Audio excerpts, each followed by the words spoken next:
Shalom semuanya. Markus 4 ayat 29 berkata, sebab musim menuai sudah tiba. Sebab musim menuai sudah tiba. Penuaian jiwa yang terbesar dan yang terakhir sebelum Tuhan Yesus datang sudah terjadi. Api Roh Kudus yang dahsyat dari Pentakosta ketiga sedang turun. Pada waktu bulan Juli 2022 yang lalu, ketika saya berada di acara Pentecost Again Celebration di Azusa Street Prayer Tower, saya berkhotbah tentang lahirnya Pentakosta yang ketiga. Karena Pentecost Again ini adalah Pentakosta ketiga. Di situ saya menerangkan bahwa bukan saya yang menciptakan Pentakosta yang ketiga, melainkan saya yang menyimpulkan atau menyusun kepingan-kepingan atau puzzle pewahyuan yang Tuhan berikan dan telah singkapkan kepada banyak hamba Tuhan. Bagian saya, Tuhan memberitahu akan terjadinya pencurahan Roh Kudus yang dahsyat di zaman ini, yang namanya adalah Pentakosta ketiga. Jadi pada waktu awal tahun 2009, Tuhan berbicara kepada saya dengan sangat serius dari Wahyu 3 ayat 11 bagian A. Aku datang segera. Aku datang segera. Saya gemetar dan bertanya kepada Tuhan. Tuhan, apa yang akan Tuhan lakukan? Dan apa yang harus saya kerjakan? Sekitar 6 bulan kemudian, Tuhan baru menjawab pertanyaan saya dengan berkata, aku akan mencurahkan rohku. Aku akan mencurahkan rohku, kata Tuhan. Pada saat aku mencurahkan rohku, maka akan terjadi seperti Yoel 2 ayat 28 sampai dengan 32. Tahun 2013, Tuhan memberikan nama tentang pencurahan Roh Kudus ini sebagai Pentakosta ketiga. Pada tahun 2013, dalam Empower 21 Asia di SICC, pesan tentang Pentakosta ketiga ini untuk pertama kalinya dikumandangkan. Saya bertanya kepada Tuhan, Tuhan, berikan kepada saya pengertian tentang Pentakosta ketiga ini. Kemudian Tuhan memberikan 5 pengertian apa yang dimaksudkan dengan Pentakosta ketiga. Kelima pengertian itu tidak semuanya diberikan kepada saya, tetapi sebagian diberikan kepada hamba-hamba Tuhan yang lain. Dan saya diberikan tugas oleh Tuhan untuk menyusun kepingan-kepingan atau puzzle dari nubuatan-nubuatan yang diberikan kepada hamba-hamba Tuhan tadi. Dan ketika digabungkan, muncullah 5 pengertian tentang Pentakosta ketiga ini. 5 pengertian tentang Pentakosta ketiga adalah sebagai berikut. Yang pertama, Pentakosta ketiga adalah pencurahan Roh Kudus yang dahsyat di zaman ini, melebihi yang terjadi di Azusa Street. Ini berasal dari William Seymour. William Seymour adalah orang yang dipakai Tuhan dalam Pentakosta kedua di Azusa Street tahun 1906. Dan yang kedua, Pentakosta ketiga akan mengakibatkan penuaian jiwa yang terbesar dan yang terakhir sebelum Tuhan Yesus datang kembali. Ini juga dari William Seymour. Dan yang ketiga, Pentakosta ketiga akan membangkitkan generasi Yeremia, yaitu anak-anak muda yang dipenuhi dengan Roh Kudus, cinta mati-matian kepada Tuhan Yesus, tidak kompromi terhadap dosa, dan akan bergerak untuk memenangkan jiwa. Ini berasal dari Russell Evans, dari Gereja Planet Shaker, Melbourne. Dan yang keempat, Pentakosta ketiga lahir di Indonesia dan bergerak ke bangsa-bangsa. Gerakan ini dari timur ke barat dan akan kembali ke Yerusalem. Ini berasal dari Cindy Jacobs. Dan yang kelima, Pentakosta ketiga akan memberikan kuasa untuk menyelesaikan amanat agung. Dan setelah itu Tuhan Yesus datang kembali. Ini dari Tim Hill, Ketua Umum Church of God Amerika Serikat. Api Pentakosta menyala, api Pentakosta menyala. Api Pentakosta ketiga, api Pentakosta menyala, api Pentakosta menyala. Api, api, api, api, api, api Pentakosta ketiga. Api Pentakosta ketiga. Api Pentakosta ketiga. Dari tanggal 26 September 2022 sampai dengan 15 September tahun 2023, menurut kalender Ibrani, kita sedang memasuki tahun 5783 atau yang disebutkan dengan P Gimel. Memasuki tahun 5783 ini, kita akan melihat kasih karunia yang luar biasa yang akan dicurahkan kepada mereka yang sungguh-sungguh mencari Tuhan. Namun bersamaan dengan itu akan ada pembersihan di rumah Tuhan dan penghakiman terhadap dunia ini. Tuhan akan mengungkapkan dosa-dosa yang tersembunyi. Tidak ada sesuatu pun yang tertutup yang tidak akan dibuka. Dan tidak ada sesuatu pun yang tersembunyi yang tidak akan diketahui. Karena itu, apa yang kita katakan dalam gelap akan kedengaran dalam terang. Dan apa yang kita bisikkan ke telinga di dalam kamar akan diberitakan dari atas atap rumah. Bukan rahasia lagi bahwa hari-hari ini gereja Tuhan sedang dibersihkan dalam hal dosa keuangan, dosa moral. Banyak hamba-hamba Tuhan yang jatuh. Hal ini harus diartikan bahwa peristiwa ini baru diungkapkan oleh Tuhan sekarang ini. Sedangkan prosesnya sebenarnya sudah lama. Hal-hal yang menyebabkan terjadinya banyak kejatuhan dari hamba-hamba Tuhan hari-hari ini bisa diuraikan sebagai berikut. Pengkhotbah 10 ayat 1 berkata, lalat yang mati menyebabkan urapan dari pembuat urapan berbau busuk. Demikian juga sedikit kebodohan lebih berpengaruh daripada hikmat dan kehormatan. Ayat ini bisa diartikan sebagai berikut. Sama seperti lalat mati yang membusuk akan merusak sejumlah minyak wangi. Demikian pula sedikit kebodohan dapat meniadakan dampak hikmat yang besar. Rencana yang bijaksana dapat dibuat, tetapi seorang yang membuat sedikit kebodohan dapat merusak seluruhnya. Rencana dalam mengikut dan melayani Tuhan yang dilakukan dengan baik, tetapi karena membuat sedikit kebodohan, membuat hancur secara keseluruhan. Artinya, tidak sampai kepada garis akhir, tidak finishing well. Yang dimaksudkan sedikit kebodohan di sini bisa diartikan bukan melakukan sesuatu pelanggaran yang besar, tetapi pada mulanya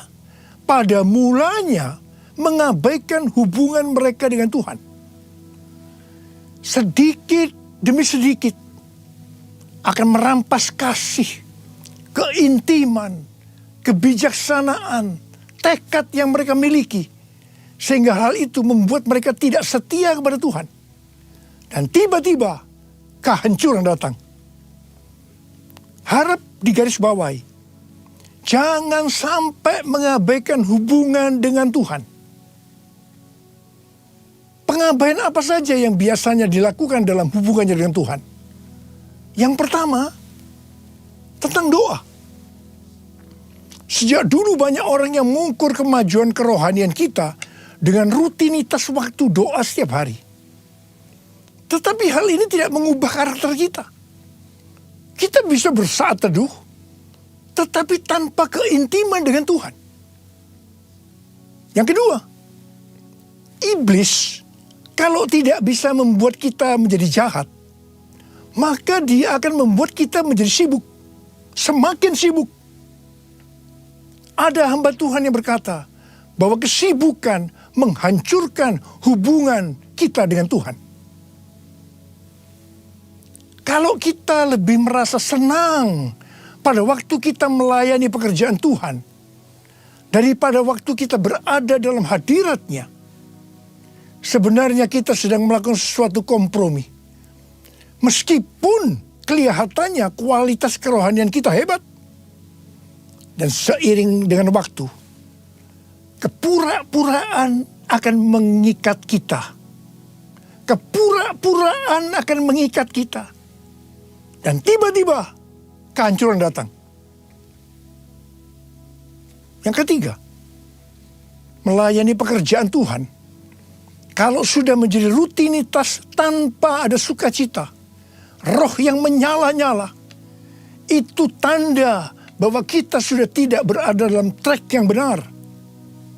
Itu artinya kita sudah tidak mengalami kasih yang semula. Kalau kita melihat pelayanan jemaat di Efesus, sebenarnya bagus sekali. Dikatakan mereka rajin, tekun, tidak dapat menerima pelayan yang pura-pura. Mereka sabar dan mau menderita karena nama Yesus. Mereka tidak mengenal lelah. Mereka membenci perbuatan pengikut Nikolaus yang juga Tuhan benci. Pengikut Nikolaus ini mengikuti pengajaran yang berkata bahwa percabulan tidak mempengaruhi keselamatan di dalam Kristus. Hal ini bertentangan dengan kebenaran firman Tuhan. Meskipun pelayanan mereka bagus, tetapi Tuhan berkata kepada mereka, "Aku mencela engkau karena engkau telah meninggalkan kasihmu yang semula." Mungkin ada di antara kita yang seperti jemaat di Efesus, yang melayani Tuhan dengan bagus, tapi tanpa kasih yang semula. Tuhan berkata, "Sebab itu, ingatlah betapa dalamnya engkau telah jatuh. Bertobatlah dan lakukan lagi apa yang semula engkau lakukan. Jika tidak demikian, aku akan datang kepadamu dan akan mengambil kaki dianmu dari tempatnya, jikalau engkau tidak bertobat." Ingat saudara, bagaimanapun bagusnya kita melayani pekerjaan Tuhan, sekali lagi, melayani pekerjaan Tuhan, tetapi kalau tidak didasarkan pada kasih yang semula, maka Tuhan akan berkata, betapa dalamnya engkau telah jatuh. Bertobat! Bertobat! Bertobat!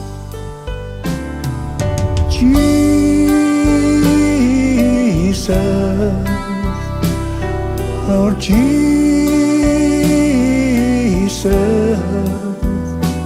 Lord Jesus, you're my first love. How I love you, oh how I love you, Jesus, Lord Jesus, Lord Jesus, you're my first love. How I love you, oh how I love you, Lord. 1 Yohanes 5 ayat 16 dan 17 berkata, kalau ada seorang melihat saudaranya berbuat dosa, yaitu dosa yang tidak mendatangkan maut, hendaklah ia berdoa kepada Allah, dan Dia akan memberikan hidup kepadanya, yaitu mereka yang berbuat dosa yang tidak mendatangkan maut. Ada dosa yang mendatangkan maut. Tentang itu, tidak kukatakan bahwa ia harus berdoa. Semua kejahatan adalah dosa, tetapi ada dosa yang tidak mendatangkan maut. Dosa yang tidak mendatangkan maut, itu adalah dosa yang diakui. Sedangkan dosa yang mendatangkan maut adalah dosa yang tidak diakui. Dosa yang tidak mau diakui di hadapan Tuhan akan mengeraskan hati kita. Hati yang keras lama-kelamaan tidak akan peka terhadap suara Roh Kudus. Dan itu ujungnya adalah maut. Ujungnya adalah maut. Tetapi kalau kita bertobat dan mau mengakui dosa kita, meskipun itu berat dan sangat memalukan, itu tidak akan mendatangkan maut. Sebagai contoh dalam Alkitab adalah Daud. Kisah Para Rasul 13 ayat 22b berkata, tentang Daud Allah telah menyatakan, Aku telah mendapat Daud bin Isai, seorang yang berkenan di hatiku, dan yang melakukan segala kehendakku. Di mata Tuhan, Daud adalah seorang yang berkenan di hatinya, karena melakukan segala kehendaknya. Mungkin ada di antara kita yang bertanya-tanya, kok bisa ya? Padahal Daud pernah berbuat dosa yang besar dalam peristiwa dengan Batsheba. Alkitab katakan, setelah hubungan haram antara Daud dan Batsheba, membuat Batsheba yang mengandung. Wah, Daud memutar otaknya. Bagaimana caranya agar hubungan ini tidak mencuat keluar? Apa yang dilakukan oleh Daud? Dia memaksa dengan cara yang halus agar Uria, suami Batsheba yang sedang berperang, supaya pulang dan tidur dengan istrinya. Tetapi Uria justru tidak mau. Akhirnya, supaya hubungannya kelihatan halal, maka Uria harus mati. Agar Daud bisa mengawini Batsheba secara syah, bukan karena hubungan yang haram. Wow, rencana Daud ini luar biasa. Kita juga mungkin heran. Daud yang hatinya dekat dengan Tuhan bisa berbuat bodoh sepertinya Tuhan tidak tahu tentang rencana ini. Kemudian Tuhan menyuruh Nabi Nathan untuk menegur Daud. Nah, disinilah kita akan melihat respon Daud ketika ditegur tentang dosa yang disembunyikan itu. Daud langsung mengakui dosa yang diperbuatnya tanpa berbelat-belit. Dia minta ampun kepada Tuhan dengan sungguh-sungguh. Dan Daud tidak menyembunyikan dosa yang memalukan untuk supaya tidak diketahui orang. Justru kalau kita melihat dalam Mazmur 51, yang merupakan doa pengakuan dosa Daud ketika Nabi Nathan datang kepadanya setelah menghampiri Batsheba.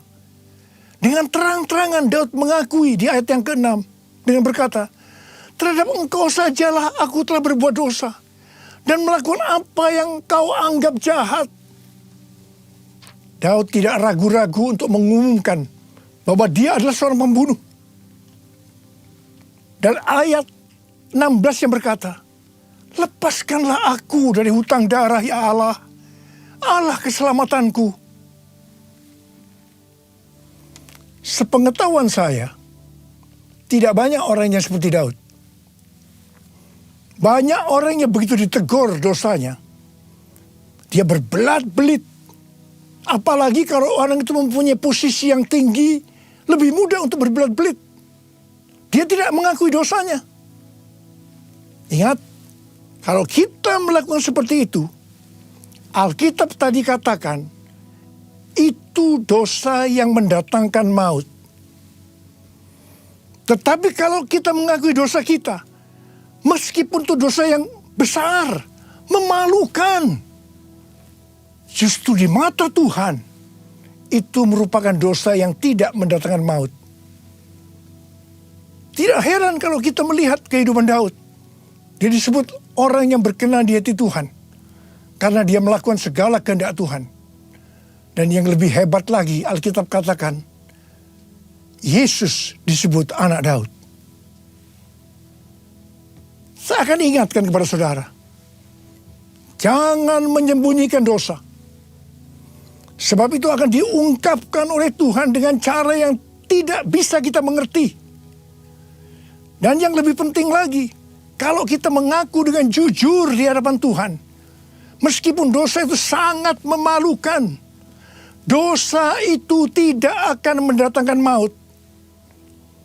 Dan Tuhan berkata, dosa seperti itu yang didoakan. Seperti yang dikatakan dalam 1 Yohanes 5 ayat 16 dan 17 tadi. Kalau ada seorang melihat saudaranya berbuat dosa, yaitu dosa yang tidak mendatangkan maut, hendaklah ia berdoa kepada Allah. Dan dia akan memberikan hidup kepadanya. Yaitu mereka yang berbuat dosa yang tidak mendatangkan maut. ada dosa yang mendatangkan maut, tentang itu tidak kukatakan bahwa ia harus berdoa. Saya mau berdoa buat saudara. Ada berapa banyak di antara saudara, Tuhan, ampuni saya Tuhan. Saya menyembunyikan dosa ini sejak lama Tuhan. Karena dosa saya ini memalukan. Akan menghancurkan kehidupan keluarga saya. Tapi sekarang saya mau berdoa. Mau bertobat ya Tuhan. Saya mau bertobat Tuhan. Sucikan dan kuduskan hati saya sekarang. Bersihkan saya Tuhan. Bersihkan saya. Saya berdoa buat saudara. Sucikan dan kuduskan hati ini. Untuk layak menghadap hadirat-Mu. Tubuh jiwa rohku ku serahkan padamu. Ku menyembah-Mu. Sucikan dan kuduskan hati ini. Untuk layak menghadap hadirat-Mu. Tubuh jiwa rohku ku serahkan padamu. Ku menyembah-Mu. Tinggikan nama-Mu ya Tuhan. Mulialah nama-Mu ya Tuhan. Tiada lain seperti Engkau ya Allahku. Besar kuasa-Mu. Mari angkat tangan saudara. Kita berbahasa roh. Uralaba syaralaba kana mata karabalaba. Oh rialaba bara bara bara bara bara bara bara bara bara bara bara bara. Oh rialaba bara bara bara bara bara bara bara. Ya Tuhan, Kau lihat anak-anak-Mu yang mengangkat tangan di hadapan-Mu. Mereka sekarang minta ampun kepadamu. Mereka mengungkapkan dosa-dosa yang tersembunyi. Mereka akui saat ini Tuhan. Tuhan, sucikan dan kuduskan hati kami semua ya Tuhan. Untuk layak menghadap hadirat Tuhan. Ya Tuhan, bersihkan kami, bersihkan kami, bersihkan kami. Agar dosa yang kami lakukan tidak mendatangkan maut ya Tuhan. Oh rabababababababa, berkati anak-anak-Mu. Terima kasih Tuhan, terima kasih, terima kasih, terima kasih Tuhan, berkat-Mu melimpah. Terima kasih, terima kasih. Kasihani kami Tuhan, kasihani kami semua ya Tuhan, kasihani kami. Terima kasih, dalam nama Yesus kami berdoa. Amin.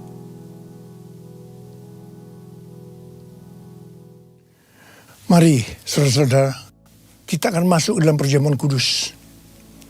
Kita akan mengingat ayat ini. Sebab setiap kali kamu makan roti ini dan minum cawan ini, kamu memberikan kematian Tuhan sampai Ia datang. Perjamuan kudus adalah perjamuan Tuhan Yesus sendiri. Setiap kali kita masuk dalam perjamuan kudus, Tuhan Yesus selalu berkata, biarlah ini menjadi peringatan akan daku. Karena itu mari arahkan hati saudara kepada kebaikan Tuhan. Kita akan mengingat kebaikan Tuhan. Mari tundukkan kepala. Bapa, siapakah kami sebelum kami mengenal Engkau? Kami semua orang berdosa. Upah dosa adalah maut, mati. Tapi Engkau yang tidak berdosa telah dijadikan dosa oleh karena kami. Engkau harus turun dari sorga mulia, menjelma menjadi manusia. Mati ganti kami dengan penderitaan yang luar biasa. Sungguh kalau kami pikirkan betapa baiknya Engkau ya Aba. Engkau jadikan kami sebagai anak-anak-Mu. Engkau berkati, Engkau tuntun, Engkau tegur kami, Engkau hajar kami kalau kami berbuat dosa. Engkau sembuhkan kami, itu Engkau ya Aba, itu Engkau. Tuhan akan memberkati kita semua melalui perjamuan kudus. Tapi Tuhan mau kita makan dan minum dengan cara yang benar. Karena itu sekali lagi, mari kita introspeksi. Sekali lagi, mari. Jangan menyembunyikan dosa. Akui di hadapan Tuhan. Akui di hadapan Tuhan. Ampuni. Ampuni. Ampuni kami ya Tuhan. Ampuni kami, ampuni kami. Kau lihat anak-anakmu yang sedang meminta ampun kepadamu saat ini Tuhan. Ya Tuhan, ya Tuhan. Turunkan belas kasihan-Mu kepada kami semua ya Tuhan. Turunkan belas kasihan-Mu. Terima kasih Abba, terima kasih. Kami akan masuk dalam perjamuan kudus dengan hati yang penuh ucapan syukur. Dalam nama Yesus kami berdoa. Amin.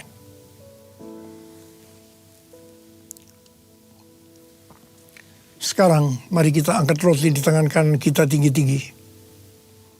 Sebab apa yang telah kuteruskan kepadamu telah aku terima dari Tuhan. Yaitu bahwa Tuhan Yesus pada malam waktu ia diserahkan mengambil roti. Dan sesudah itu ia mengucap syukur atasnya. Dia memecah-mecahkannya dan berkata, inilah tubuhku yang diserahkan bagi kamu. Perbuatlah ini menjadi peringatan akan aku. Saudara dikasih Tuhan, bukankah roti yang kita pecah-pecahkan ini adalah persekutuan kita dengan tubuh Kristus? Mari kita makan dalam nama Yesus.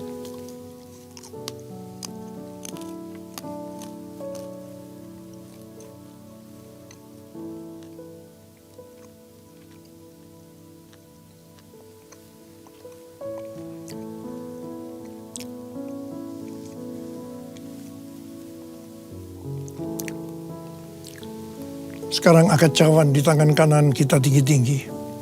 Demikian juga yang mengambil cawan sesudah makan lalu berkata, cawan ini adalah perjanjian baru yang dibesarkan oleh darahku. Perbuatlah ini setiap kali kamu meminumnya menjadi peringatan akan aku. Saudara dikasih Tuhan, bukankah cawan pengucapan syukur yang atasnya kita ucapkan syukur adalah persekutuan kita dengan darah Yesus? Mari kita minum dalam nama Yesus.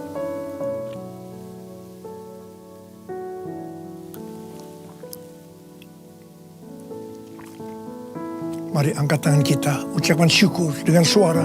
Jangan diam, jangan diam. Tuhan, terima kasih ya Tuhan. Terima kasih ya Tuhan. Kami bersyukur ya Tuhan. Kami bersyukur ya Tuhan. Kami bersyukur ya Tuhan. Ora la bara bara bara bara bara bara bara. Ora la bara bara bara bara bara. Kamu berdoa buat anak-anakmu. Siapa yang membutuhkan kesembuhan? Siapa yang membutuhkan mujizat Tuhan? Angkat tangan saudara. Uraraba sikararaba, terima kesembuhan. Terima kesembuhan. Terima, terima, terima, terima, terima, terima mujizat Tuhan. Terima, terima, terima, terima. Uraraba. Terima kasih Yesusku. Terima kasih Yesusku, puji syukur hanya bagi Tuhanku. Terima kasih Yesusku, terima kasih Yesusku, puji syukur hanya bagi Tuhanku. Terima kasih, terima kasih Yesusku. Terima kasih Yesusku, puji syukur hanya bagi Tuhanku. Terima kasih Yesusku, terima kasih Yesusku, puji syukur hanya bagi Tuhanku. Puji syukur hanya bagi Tuhanku. Puji syukur hanya bagi Tuhanku.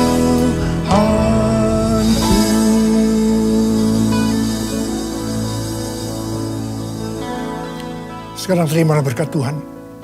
Kasih karunia berlimpah-limpah daripada Allah Bapa di dalam Anak yang tunggal Yesus Kristus. Persekutuan yang manis dengan Roh Kudus menyertai saudara sekalian mulai hari ini. Sampai Tuhan Yesus datang menjemput kita di awan-awan dan bahkan sampai selama-lamanya.